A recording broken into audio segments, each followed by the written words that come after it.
नमस्कार, एडी समाचार से मैं तहजीब लियाकत। बहुजन समाज पार्टी ने फूलपुर विधानसभा में बोड़ई कटौता में अपने विधायक प्रत्याशी शिवबरन पासी के समर्थन में कार्यकर्ता सम्मेलन कर अपना ताकत दिखाने का काम किया है। कार्यकर्ता सम्मेलन में मुख्य अतिथि के रूप में प्रदेश अध्यक्ष विश्वनाथ पाल, डॉक्टर विजय प्रताप राजू गौतम मौजूद रहे हैं। वहीं कार्यकर्ता सम्मेलन में बसपाइयों को संबोधित करते हुए प्रदेश अध्यक्ष विश्वनाथ पाल ने कहा कि यूपी में 10 विधानसभा हैं, उपचुनाव होना है और बहुजन समाज पार्टी ने लगभग सभी सीटों पर अपना प्रत्याशी फाइनल कर दिया है।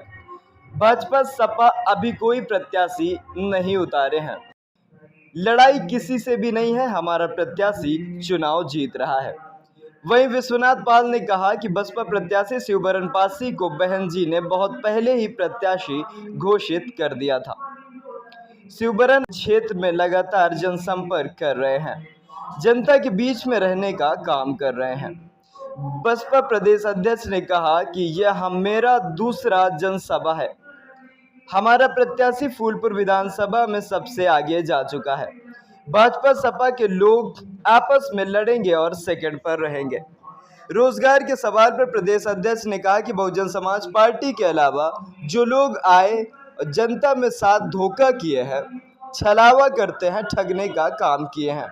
बहन जी ने ही केवल तमाम विभागों में रोजगार देने का काम किया है। फूलपुर विधानसभा चुनाव पर जीत रहे हैं और यहां से शिवबरन पासी विधायक बनेंगे। सम्मेलन में काफी संख्या में बसपा कार्यकर्ता मौजूद रहे हैं। भारती जी ने चालू किया था, सारी की सारी योजनाओं में ताला बंद करने का काम यही समाजवादी पार्टी, भारतीय जनता पार्टी के लोगों ने किया। यूपी में 10 सीटों पर चुनाव हो रहा है और अभी तक मैं जो देख रहा हूं कि बहुजन समाज पार्टी के लगभग 7-8 सीटों पर 10 में कैंडिडेट फाइनल हो गए हैं और ये भारतीय जनता पार्टी और समाजवादी के लोग अभी एक भी कैंडिडेट घोषित नहीं कर पाए हैं। तो हम लड़ाई किससे बता दें जब उनके प्रत्याशी नहीं आए। आज आपके मैं फूलपुर विधानसभा में हूँ, अभी हमने भरी पब्लिक पूछा कि क्या भाजपा का कोई कैंडिडेट आया है, तो लोगों ने कहा कि नहीं। फिर हमने कहा कि समाजवादी का आया है, तो लोगों ने कहा नहीं। और हमारे जो कैंडिडेट हैं शिवबरन पासी जी को मान्य बहन जी ने बहुत पहले प्रत्याशी घोषित कर दिया और लगातार वो क्षेत्र में चल रहे हैं। और खुद आज मेरी दूसरी जनसभा है, एक और मैं इसके पहले कर चुका हूं और फिर मैं 21 तारीख को फिर तीसरी जनसभा करने में यहाँ आऊँगा। तो शिवबरन पासी जी इतने मजबूत, इतने आगे लड़ाई में जा चुके हैं कि भाजपा सपा के लोग ये आपस में लड़ेंगे कि सेकंड पर रहे कोई। रोजगार पे इस देश में बहुजन समाज पार्टी के अलावा जो भी लोग आए हैं ये जनता के साथ धोखा किए, छलावा किए, ठगने का काम किए हैं। लेकिन मान्य बहन जी जब मुख्यमंत्री थी तो चाहे नया पद सृजित करके लाखों नौकरी सफाई कर्मी के नाम पर, चाहे बैकलॉग के नाम पर लाखों नौकरियां, चाहे मास्टर की, पुलिस की, गार्ड की तमाम नौकरियां देने का काम किया, और चाहे अंबेडकर गांव के नाम से गठन करके जो विकास से पिछड़े गांव थे इसे विकास के करने का काम, उस गांव में सीसी, सड़क, नाली, खड़ंजा, कॉलोनी, बिजली आदि देने का काम अगर किसी ने किया तो बहन जी ने किया। तमाम ऐसे लोग गांव में रहते थे जो भूमिहीन थे, जिनके पास एक बिस्वा भी जमीन नहीं थी।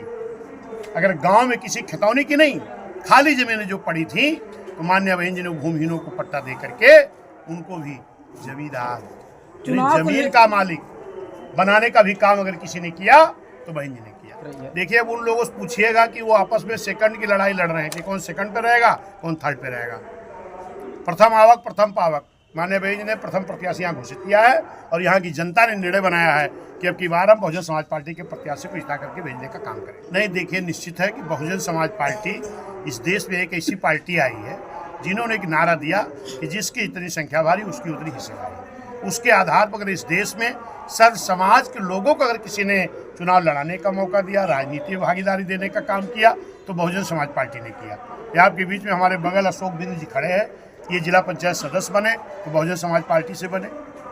यहीं आपके हाकिम लाल बिंद जी रहे, बने तो बहुजन समाज पार्टी से बने। और तमाम लोग विधायक, सांसद, मंत्री बहुजन समाज पार्टी से सर्व समाज के लोग बनने का काम किए हैं। इधर देखिए हमारे बगल जगन्नाथ पाल जी खड़े हैं, जिनको बहन जी ने अभी लोकसभा लड़ाने का काम किया। 3-3 लोकसभा का टिकट पालों को दिया, 4-4 लोकसभा का टिकट चौहान समाज को दिया, प्रजापति समाज के बेटे को लड़ाने का काम किया, राजभर के भीम राजभर को लड़ाने का काम किया, पटेल समाज के 4-5 लोगों को, यादव समाज के, मुस्लिम समाज को, और यहाँ तक कि न्यायपसंद ब्राह्मण क्षत्रिय वैश्य समाज के लोगों को भी उनकी संख्या के आधार पर भागीदारी देने का काम किया है।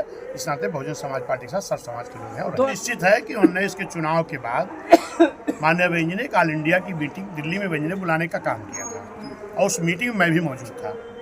और बहन जी ने कहा कि जो सपा बसपा का गठबंधन था, बहुजन समाज पार्टी के 10 सांसद जीत के आए, लेकिन समाजवादी के 5 ही जीत करके आए, क्योंकि समाजवादी के जो टिकट उनके कोटे में थे वो ज़्यादा यादव बाहुल सीट थी। चाहे वो मैनपुरी की रही हो, चाहे वो कन्नौज की रही हो, चाहे वो बदायूं को रही हो, वो सब यादव बाहुल सीट है। वहाँ अगर कोई न खड़ा होता साथ में वोट देने के लिए, तो खाली यादव और जाटव यही जिता देते।